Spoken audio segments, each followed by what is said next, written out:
Ya'juj dan Ma'juj adalah dua nama suku dari turunan Adam, sama dengan kita manusia. Nabi SAW sebutkan ciri-ciri mereka.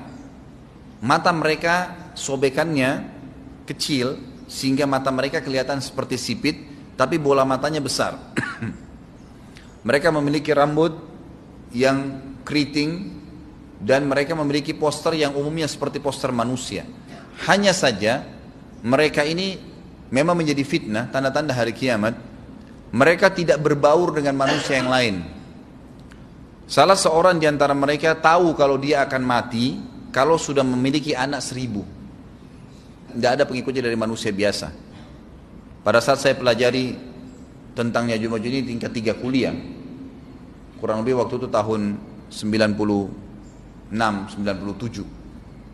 Dosen saya membuka kitabnya membahas masalahnya, saya sempat tanya sendiri, saya bilang, Syekh, jumlahnya Ya'juj Ma'juj itu berapa banyak?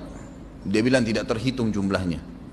Karena ada hadis yang berbunyi mereka akan mendatangi sebuah sungai, kalau tidak salah namanya Sungai Tibria. Sungai itu sekarang ada, besar. Bayangkan sungai ya, airnya banyak mengalir. Kata Nabi SAW, mereka akan mampir dan minum di situ. Mereka semua minum air sungai itu, dan yang terakhir dari mereka datang sudah nggak dapat air. Artinya air sungainya habis diminum. Bayangin berapa banyak jumlahnya tuh. Satu Jakarta aja sekarang kalau minum air sungai Ciliwung nggak habis. Mungkin nggak bakal habis kalau satu Indonesia pun minum. Bayangkan berapa banyak jumlah mereka tuh. Tidak terhitung. Nanti kan kita bacakan ayat-ayatnya tentunya. Banyak sekali ayat berhubungan dengan masalah itu. Tapi yang jelas pada saat itu Nabi SAW mengatakan, Allah berfirman kepada Isa, berkata, wahai Isa, aku akan mengeluarkan hamba-hambaku yang tidak ada seorang pun dari kalian bisa mengalahkannya, termasuk Isa alaihissalam, nggak bisa mengalahkan. Maka selamatkanlah dirimu bersama dengan pengikut-pengikutmu ke Gunung Tur namanya. Gunung Tur ini ada di Palestina. Ya. Ini rata-rata nanti hari kiamat ini di Syam, banyak negeri Syam kita. Gitu kan? Maka Nabi Isa pun alaihissalam menyelamatkan diri dengan pengikutnya ke Gunung Tur yang diikuti sama orang-orang yang beriman. Lalu tentu yang bisa ikut yang terjangkau pada saat itu, karena dunia sangat luas. Maka yang tidak sempat ikut dengan Nabi Isa alaihissalam, mereka dibunuh oleh Ya'juj Ma'juj. Allah subhanahu wa ta'ala memberikan ciri khas mereka, artinya cirinya mereka ini, mereka dihimpit di sebuah gunung. Di surah Al-Kahfi dijelaskan oleh Dzulkarnain. Dzulkarnain khilaf antara ahli sejarah mengatakan dia nabi atau dia orang saleh. Tapi Allahu alam, saya cenderung dengan pendapat yang mengatakan dia adalah seorang nabi. Karena Allah SWT angkat ceritanya dalam Al-Quran. Dan Allah berikan dia banyak mukjizat. Di antaranya mukjizatnya adalah menahan Ya'juj Ma'juj waktu itu ingin membuat kerusakan. Di zamannya dia dulu. Jadi memang Ya'juj Ma'juj ini ciri khasnya, kata Nabi SAW, mereka memakan apa saja. Batu. Kalau hewan-hewan itu kalah jengking sama ular. Binatang-binatang buas, harimau, mereka makan semua. Jadi bukan seperti manusia normalnya. Mereka membunuh semua yang bukan seperti mereka. Mereka buat kerusakan. Sampai-sampai kata Nabi SAW tidak ada yang bisa mengalahkan mereka dan jumlah mereka sangat banyak. Salah seorang di antara mereka tahu dia akan mati kalau sudah punya 1000 anak. Dan tidak menikah dengan umumnya orang. 2 suku ini saja. Kata Nabi SAW dalam hadis Bukhari, kecelakaanlah bagi orang-orang yang ada di Jazirah Arab.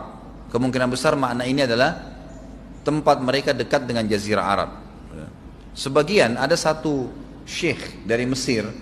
Sekarang ada bukunya sama saya dan sudah terjemahan bahasa Indonesia, judulnya Ya'juj Ma'juj. Kalau Bapak Ibu mau beli bisa, ada judulnya Ya'juj Ma'juj, tapi saya lupa penerbitnya apa. Itu agak tebal, harganya mungkin sekitar 85.000 atau 100 ribuan lah maksimal. Itu khusus, dan beliau adakan penelitian, saya baca dan memang sangat konkret dan ilmiah. Beliau mendatangkan fakta kalau tempat Ya'juj Ma'juj yang disebutkan dalam Al-Quran itu ada di Cina, tembok Cina. Jadi seperti yang disebutkan dalam Al-Quran, 2 gunung yang disatukan, di antara celah gunung itu ditaruh tembaga-tembaga.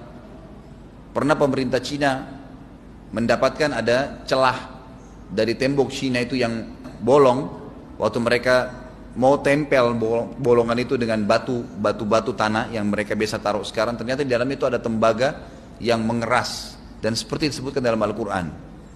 di mana ya Zulkarnain mempertemukan antara besi-besi yang ditumpuk lalu dipanasi, dibakar sehingga menjadi meleleh, kemudian disirami lagi dengan timah yang meleleh juga dan dibiarkan kering sehingga menjadi tembok besi. Kata Nabi SAW, kecelakaan bagi orang-orang yang Jazirah Arab karena telah terbuka dari lubangnya Yajuj Majuj sebesar ini. Udah kasih isyarat dengan jari ibu jari sama jari tengahnya. Artinya mereka sudah bisa melihat keluar. Tetapi kata Nabi SAW, setiap hari mereka terus menggali gunung itu, berusaha untuk keluar.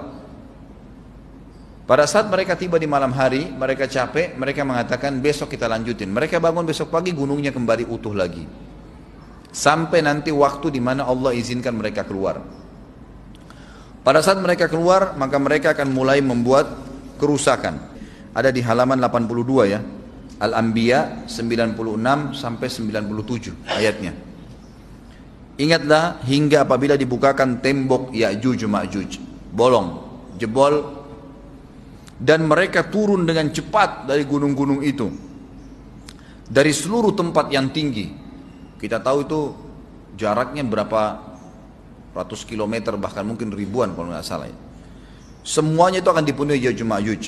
Dan telah dekatlah, kalau sudah terjadi itu, kedatangan janji yang benar, maksudnya hari kebangkitan. Maka tiba-tiba terbelalaklah mata orang-orang kafir. Mereka berkata, aduhai celaka kami, sesungguhnya kami dalam kelalaian tentang ini, bahkan kami adalah orang-orang yang zalim. Kenapa? Karena Ya'juj Ma'juj tidak lihat apakah kafir atau beriman. Mereka tidak butuh, bukan seperti Dajjal ya. Dajjal butuh jadi pengikutnya, oke, aman. Ini enggak, siapa saja ditemuin dibunuh. Dia enggak pandang, enggak mau tanya kamu dari suku mana, kamu agama apa, tidak dipandang. Orang-orang muslim pada saat itu, orang-orang muslim pada saat itu yang ikut dengan Nabi Isa AS berhasil selamat. Walaupun pada saat itu di muka bumi umumnya orang sudah beriman. Yang dimaksud di sini orang-orang kafir adalah adanya orang-orang yang masuk Islam karena terpaksa, karena mereka tidak terlalu faham pada saat itu, lalu mereka menganggap remeh informasi dari Nabi Isa AS. Maka mereka terbelalak matanya karena dibunuh oleh Ya'juj Ma'juj. Kata Nabi SAW di dalam hadis sahih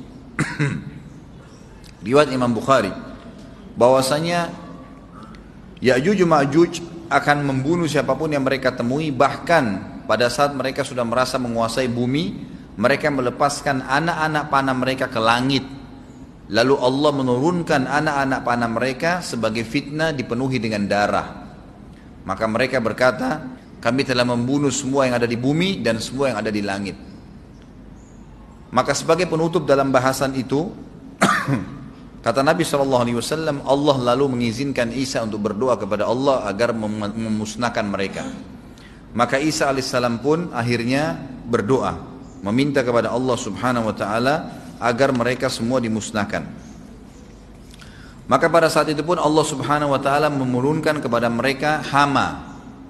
Sebagian hadis menyebutkan serangga kecil seperti cacing, banyak sekali yang menimpa tubuh-tubuh mereka. Setiap orang satu.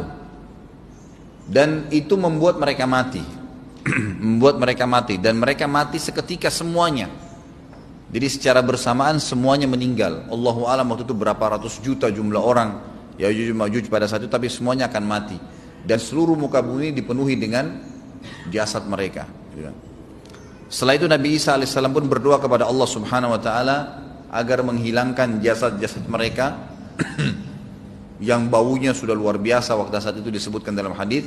Maka Allah Subhanahu Wa Taala mengabulkan dan mengutus dari arah barat burung-burung yang lehernya panjang dan pelatuk mulutnya besar, yang memegang setiap jasad Ya'juj diambil, diangkat, setiap orang satu burung. Bayangkan berapa banyak miliaran burung pada saat itu. Kita nggak tahu bagaimana, Allahu a'lam, tapi ini wahyu, penyampaian informasi yang pasti.